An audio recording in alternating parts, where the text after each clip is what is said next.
Welcome to the Grand Hyatt Jakarta. In this video, I'm going to be reviewing my recent stay in February 2025.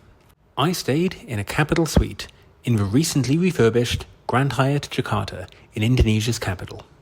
Come with me as I review the room in detail, the breakfast, and the hotel facilities, and give my honest rating whether this hotel is worth your time. If you like the video, please subscribe. The Grand Hyatt Jakarta is located in the heart of central Jakarta in the Thamrin district.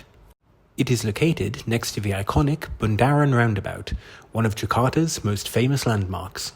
My room had a direct view of this, which I'll explore later. Upon entering the hotel, you have to go up this escalator to reach the check-in area.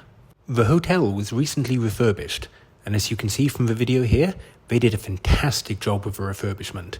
The lobby was absolutely stunning. I was checked in by one of the lovely associates and given the keys to my room on the 24th floor. There were plenty of elevators, so I didn't have to wait long for one to arrive. Coming out onto the 24th floor, you just turn right, and then my room was a short walk away. I was staying in room 2412, which is a recently refurbished capital suite, with a view looking onto the Bundaran landmark. Let's take a look inside. The entrance to the room opens up into a living, dining and sitting area. I could tell straight away that this was a very spacious suite and had been excellently appointed. Over to the left when you come in is a full-size dining room table that had 4 chairs, although you could easily fit 6 people here. Just to the right of that was a sofa and television area. And just behind you, when you come into the room, is what's effectively a full kitchen, including a marble island with 2 stools for pull-out. Walking through here, you go into the bedroom, which again continued the theme of being excellently appointed. The room contained a full-size king bed, which was extremely comfortable, and over to the right was a walk-in wardrobe that also featured a separate dressing area for you to get ready. Connecting around the back here, you come into the bathroom, which again was excellently designed and looked really nice. This came with both a tub and a shower, which was much appreciated. On the left when you walk in is a separate toilet. By normal hotel room standards, this would be the toilet of itself, but this is an extra one.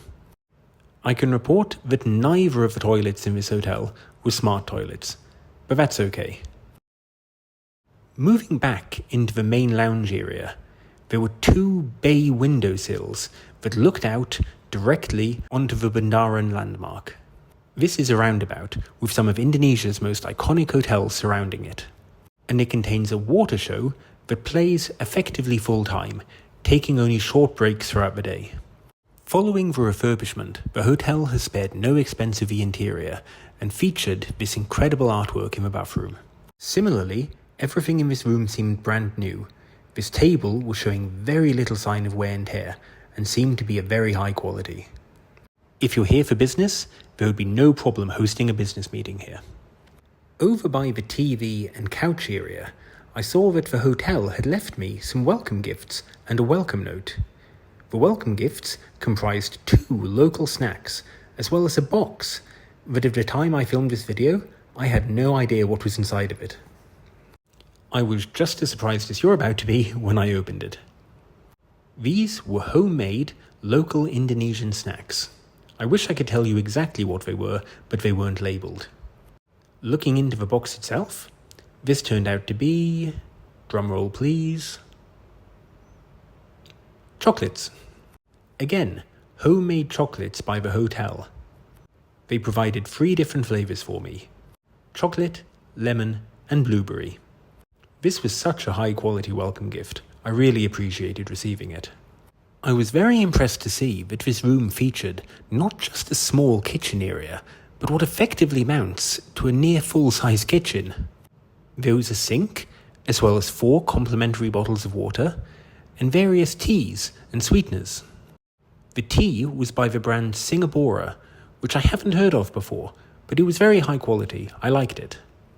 The room also featured a microwave, so that you could heat up food that you'd bought, plenty of storage cupboards, as well as an assortment of cups and glasses. For coffee, the room featured an espresso machine. 4 pods were provided, of which 1 was decaf and 3 were caffeinated. I was pleased to see that one of the pods is the Indonesia pod, which is my personal favourite with Nespresso. Over to the right was something I honestly wasn't expecting. Instead of your usual minibar, this room featured a full-size fridge and freezer.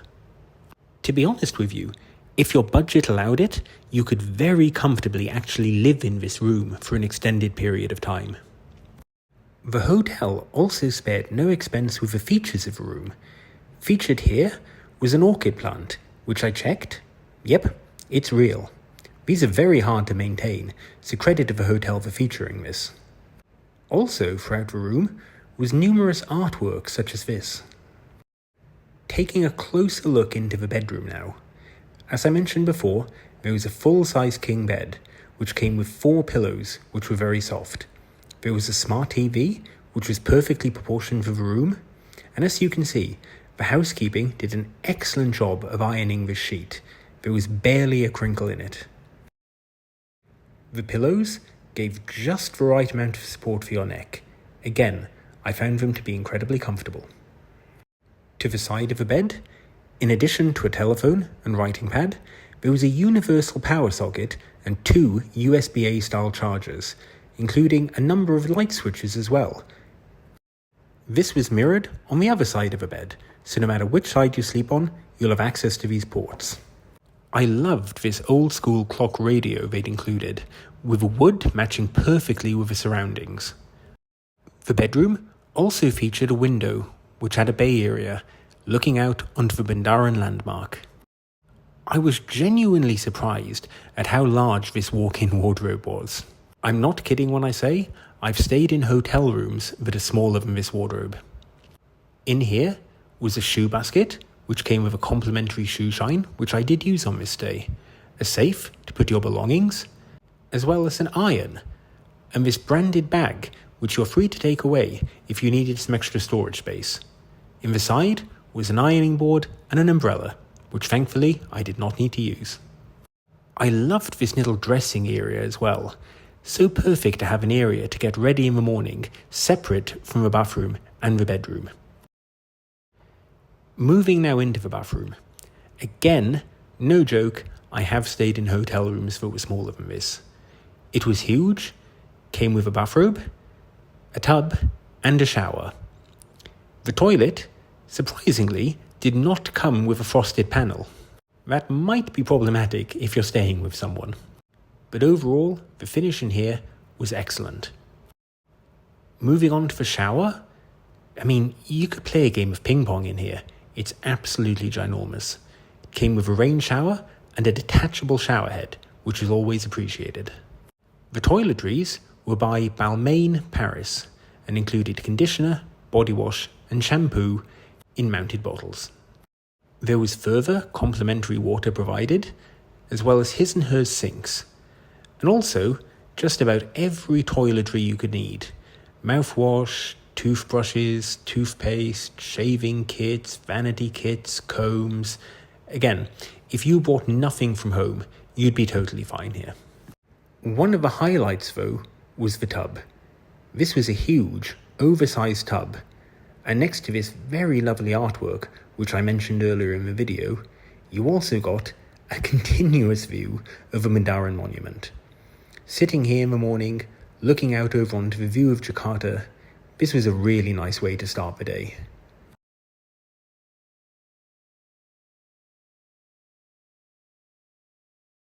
The hotel was also very generous in terms of the amount of towels and amenities provided.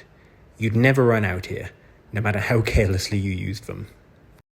It was only after I'd done the initial walkthrough of the room that I noticed there were further features that I hadn't spotted the first time round. For example, the island area also comes with a universal power socket and USB-A style chargers. Also, in some of the drawers under the sink, there was virtually a full set of cutlery, as well as plates and bowls. You could have a full meal in here, no problem. In what seems to be a growing trend in luxury hotels these days, the key cards were made of wood, and looked very stylish. But enough of a room, let's check out the breakfast. The breakfast is served on the ground floor in the Grand Cafe. I've got to say, this is one of the best hotel breakfasts I've had in a long time. Let me show you what's on offer. There were numerous freshly made pastries, buns and donuts for you to choose from.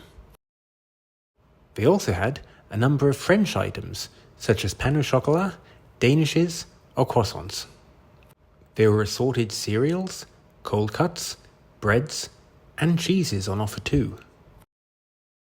They also had a delicious Indonesian fried rice, nasi kuning komplit. I hope I pronounced that correctly. This wasn't the only Indonesian dish available. They also had several other ones, including fish and chicken with various sauces. To start my breakfast, I had some of the nasi kuning. This was really flavoursome and tasty. Whilst I was eating, a gentleman came round with freshly made ginger shots. This is meant to be good for your immune system, and it certainly tasted healthy. Also to choose from were nasi goreng or fried rice, mee goreng or fried noodles, and various vegetables. To accompany all of this were numerous sauces and sambals. The peanut sauce in particular was delicious. They had a station freshly grilling various satays. I went for some beef satay, as well as fried vegetables and peanut sauce. I loved these little pots they had available too. The avocado chia seed was particularly tasty. They also had various milks as well as yogurts. If you prefer Western food, there was an omelette station, as well as various sausages and Western breakfast favourites. One thing I loved was they had a made-to-order avocado on toast area. Various cut fruits were also available. I asked the lady behind this section to make me a small avocado on toast, as I didn't want to eat too much, and she made this beautifully presented thing for me. Half a slice of bread with freshly ground avocado and feta cheese and tomatoes. Lovely. Also available to order were these red velvet pancakes. I cannot say enough good things about these pancakes. I don't know how they come across in a video, but the taste was phenomenal. To finish off, I had a pandan jelly served in a coconut, as well as some pandan ice cream. Only one scoop though, I don't want to have too much. This was lovely to have at breakfast. Having enjoyed the breakfast, I decided to go to the gym to work some of it off. The gym is on the 5th floor next to the swimming pool. When I walked into the gym, honestly, I was blown away. This has got to be one of, if not the best hotel gyms I've ever seen in my life. I mean seriously, it has no business being this good. I've seen paid-for commercial gyms that have less machines and less equipment than this gym. I mean, I was genuinely shocked. The hotel did not need to have a gym this good. They could have had one far worse and it still would have been completely acceptable. There were tons of free weights, tons of machines, and the entire time I was there were maybe 2 extra guests using it. One thing I liked in particular was that the treadmills had a video function, so you could watch a video as if you were going on a jog. This jog here is a jog that I often do in Singapore, so it was really funny to see it in virtual form. Overall, I was highly impressed with this gym and really glad I decided to go for a workout after my breakfast. Overall, this hotel is a solid 5 out of 5 stars for me. I have no reasonable complaints to make about it. The room was wonderfully appointed, modern and spacious. The food at breakfast, some of it was literally the best I've had. And the gym, it's better than a commercial gym. Well, better than some commercial gyms, let's not over-egg the pudding. In addition to the location being right next to the Plaza Indonesia Mall, this hotel directly connects to the mall. It's so convenient. This was my first time staying at the Grand Hyatt Jakarta, but rest assured, I will be back.